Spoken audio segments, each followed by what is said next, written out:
Madame la ministre, le Premier ministre a reçu lundi, avec la ministre du Travail, les 5 centrales syndicales.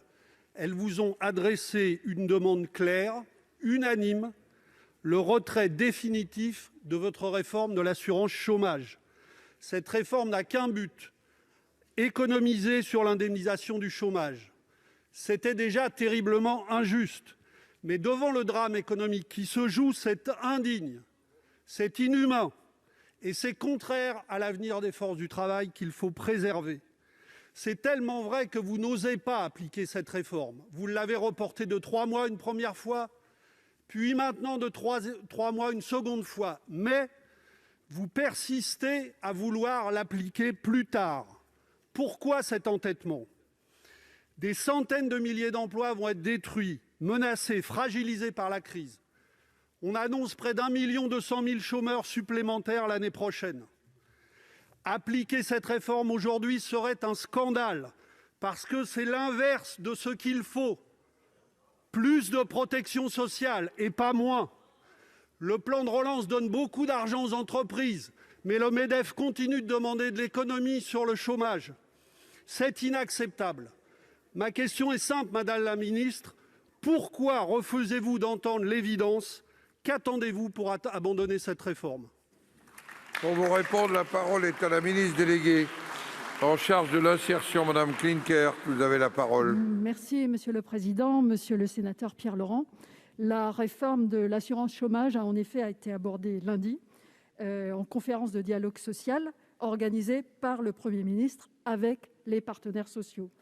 Compte tenu de la situation sanitaire, il existe aujourd'hui un consensus pour reporter l'application de cette réforme.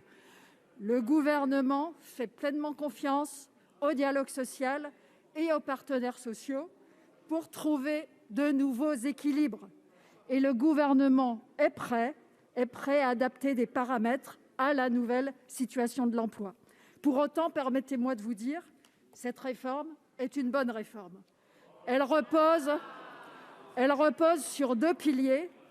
Encourager les entreprises à avoir des emplois de meilleure qualité et s'assurer que quand on reprend une activité, on est mieux rémunéré que quand on est demandeur d'emploi. Et ces principes restent pertinents aujourd'hui.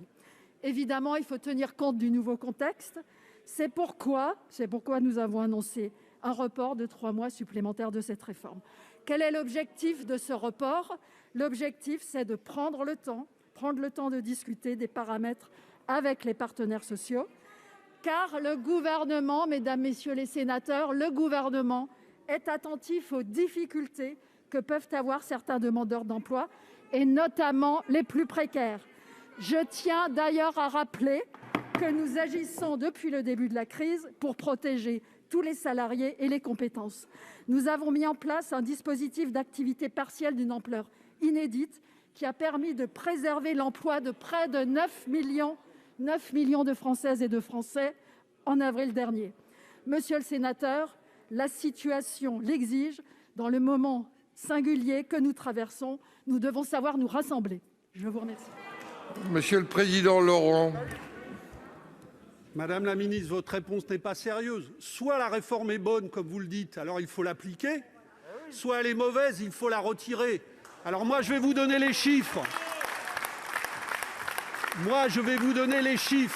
Qui ont été donnés lors de la réunion, qui sont les projections officielles qui sont faites. Si la réforme est appliquée, au 1er janvier 2021, elle impacterait à la baisse les indemnités d'1,2 million de chômeurs.